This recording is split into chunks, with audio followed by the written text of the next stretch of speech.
ధనవంతులైన వాళ్ళు వ్రతాల ద్వారా, నోముల ద్వారా, యజ్ఞాల ద్వారా, యాగాల ద్వారా, దేవాలయాల ద్వారా, భక్తి కార్యక్రమాల ద్వారా తమ సంపదని తామే తరిగింపజేసుకుని ఇతరులకు ఇస్తారు. అదే సమాజం. అదే వాళ్ళకి ఇచ్చేసామనుకోండి, వాళ్ళ కళ్ళల్లో ఆనందం జీవితాంతం చూస్తాం. మనం ఎన్ని మేడలు కట్టుకున్నా మనం ఆనందం ఎంత. మనం చూసి అసూయపడేవాళ్ళు చాలామంది ఉంటారు. వాళ్ళ కళ్ళు చూస్తే మనకి మళ్ళీ నరఘోష అంటాం. పెద్ద పులి బొమ్మోడి పెట్టుకుంటాం అక్కడ నరఘోష అని. లేదా చైనా వాడు ఇచ్చిన పెద్ద పొట్టున్నవాడు బొమ్మోడి పెడితే ఎన్ని బొమ్మలు పెడుతున్నారో. ఈ బొమ్మల వల్ల ఎప్పుడు ఘోష పోతుందండి. వంకర పనులు మానేస్తేనే ఘోష పోతుందండి.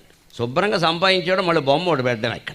ఈ బొమ్మలు కూడా చైనా వాడు అమ్ముతాడు. వాడెంత చెత్త సుత్తు. ఆ దేశంలోనే దేవుడు అంటే నమ్మకం లేదు. మాది నాస్తిక దేశం. వాడు తయారు చేయడం పెట్టండి బొమ్మల్ని అర్థం లేకుండా. ఇక్కడ దేవుళ్ళ బొమ్మలు, ఇక్కడ ఆచార్యుల బొమ్మలు చైనాలో చేయిస్తున్నారండి పట్టుకెళ్ళి. నాస్తిక దేశం అది. భక్తి లేని వాడు దేవుడు బొమ్మ తయారు చేయడం ఏంటండి? ఎలా చేస్తాడు అసలు? అది చేస్తే పనికొస్తుందా? అందులో భక్తి ఉంటుందా? తగాదాలు గొడవలే ఉంటాయి. చేసేవాడు చేయి కూడా పవిత్రంగా ఉండాలి కదా.